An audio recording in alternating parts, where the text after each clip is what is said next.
Every client who pays you is not automatically right. Just because they're cutting the check doesn't mean that you have to compromise your brand, your expertise, or your aesthetics. I said what I said. If you've ever had a client come to you asking for something that you knew wasn't your vibe, or possibly worse, something that would make your portfolio look a hot mess, then guess what? This episode is for you. Keep listening because I'm going to give you a bossed up framework for how to navigate those client requests that just don't align with your brand. And guess what? You don't got to be rude. You don't got to lose the sale or compromise your standards. Let's dig in.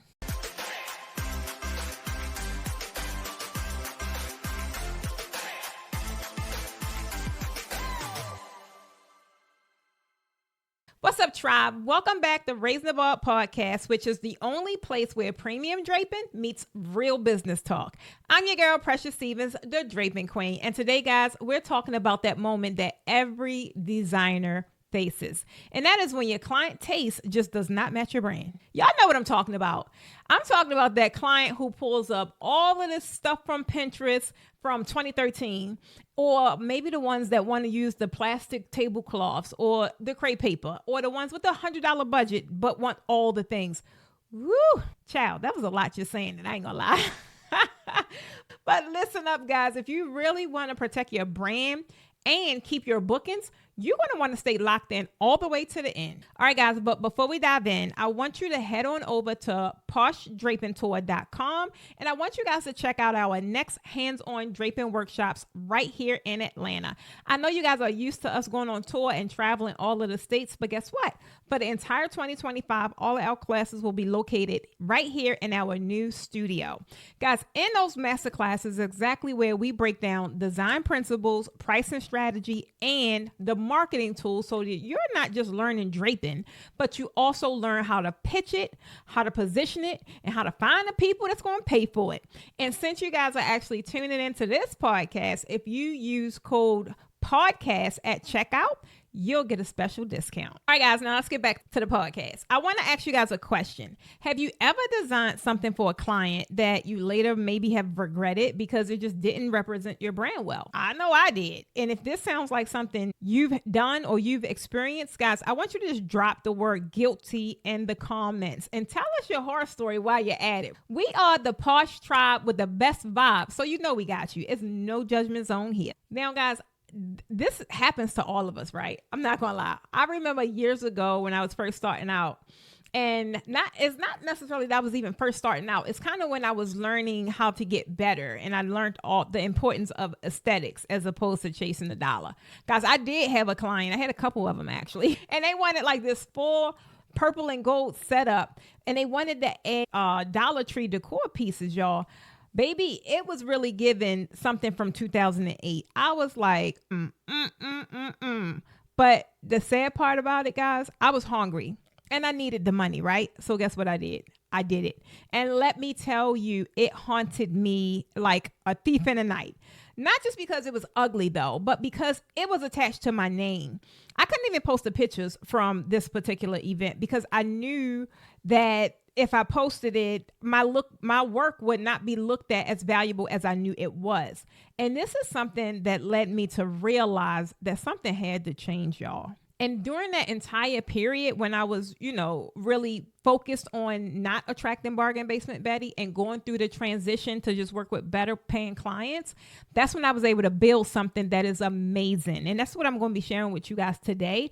That is the Posh framework for navigating off-brand client requests. Now, when you're going through this, or if you experience this, guys, y'all know most stuff our brand is going to be Posh. That is going to be the acronym. That is my brand, right? So just think of Posh, and then that'll help you learn the actual framework, or that'll help you remember the framework. Now, guys, the P is for position. Position is all a part of my 3-pillar framework on everything that we do here at the Posh Academy, right? And for this, you have to position your expertise early, guys. And I mean, as early as you can freaking blink. You got to set the tone before the contract is even signed. Your discovery calls, your intake forms, your brand content, like everything should clearly communicate what you do and also what you don't do. I mean, at the end of the day, let's be clear. The clearer you are, the better everything will be. You guys got to remember that clients are are not mind readers, right? They ain't thinking about all this stuff. They really pretty much is going to treat you according to what they see and what they perceive your value to be. They don't know your standards, right? They won't know unless you show them. You got to set the tone from the very beginning.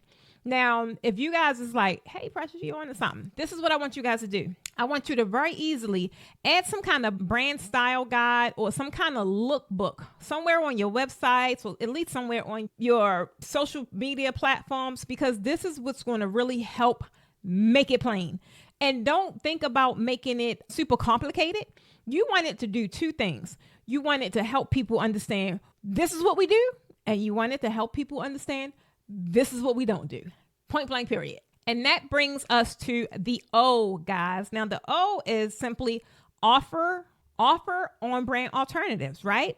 This is where your creativity come in. This is where your genius come in. This is where you, the professional, this is what they came to you for, right? Your professionalism and your know-how. But the main thing is everything may not be for you. Every client is not your client. But instead of just shutting it down, guys, I want you to offer a version that aligns with your brand while still honoring their vision, right? It is totally okay to say no. There's nothing wrong with saying no. But the main thing, guys, is how you say it matters, right? It's all about how you make people feel, because that is what they're going to remember. You make them feel crappy, baby, you're going to be that girl for the rest of your life. No matter what happens, you'll never be able to fix it. But instead of saying no, guys, this is one thing I learned to do early. Even in some instances where I needed to say no. But instead of just saying no, I always am able to offer something, right? I'll offer them something on brand that really still meets their emotional goal. Because you guys got to realize that you ain't no freaking vending machine, right? You're a visionary. And this is one of the things that make you special. And that's one of the things that make you stand out from what everyone else is doing. You got to really tap into your visionaryism and take it to the next level, and even help them understand, like, wow, this is I didn't even know I needed that. When you have people saying stuff like, I didn't even know I needed, I didn't even think of that. Well, that's what I get paid for. That's what I get paid for, right? So when this is happening, guys, it's some very simple things you can do to kind of get everything back to where you need it to be. Always ask your clients, guys. I always ask my clients things. I ask my students things. I ask people in my tribe things, because things that I do, I want to make sure, for one, I'm operating within the integrity of my business.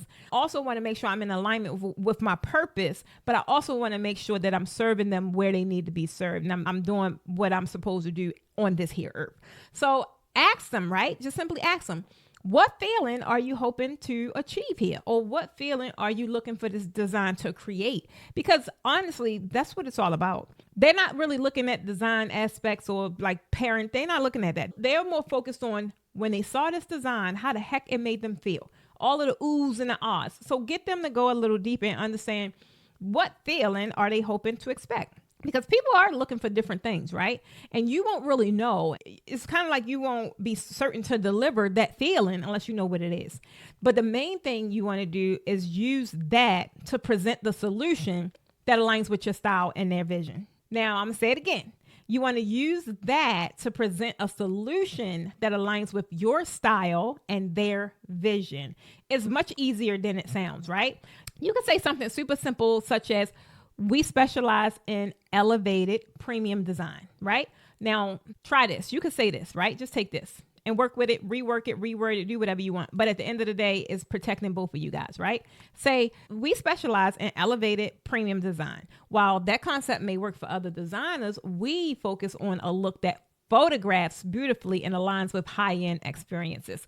Guys, a lot of people, when they're coming up with these elaborate ideas, they're not even thinking about how it's going to photograph, right?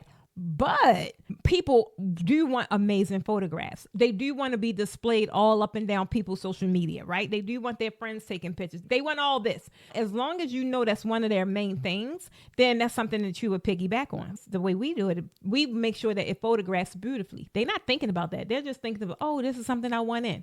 And you can't sit there and just be like, girl, that look a hot mess. You can't say that. So just clean it up a bit, but still be able to get the outcome that you desire, right? Because your brand is on the line. All right, guys, so I got to do a little temperature check right here. Are y'all loving so far? I gave you the P and I gave you the O. Are you loving so far the Posh framework? Because, guys, guess what? I go even deeper inside of Raising the Bar mentorship.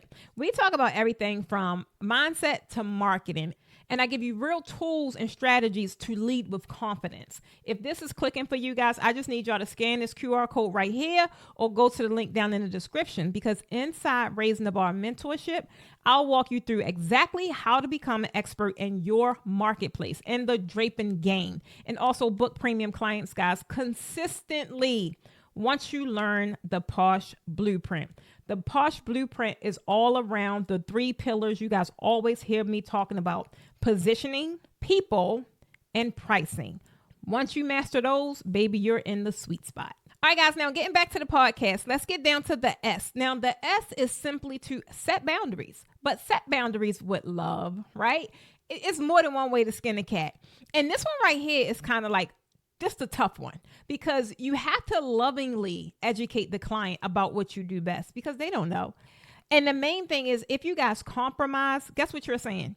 You're saying that your brand is flexible, and premium brands don't bend. They don't. It is what it is. Take it or leave it, right?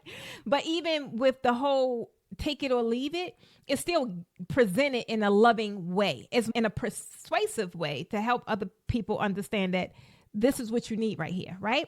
So I want you to kind of refrain from things that you possibly said in the beginning and start using phrases like to maintain the quality of our work and your results. Always make it about them.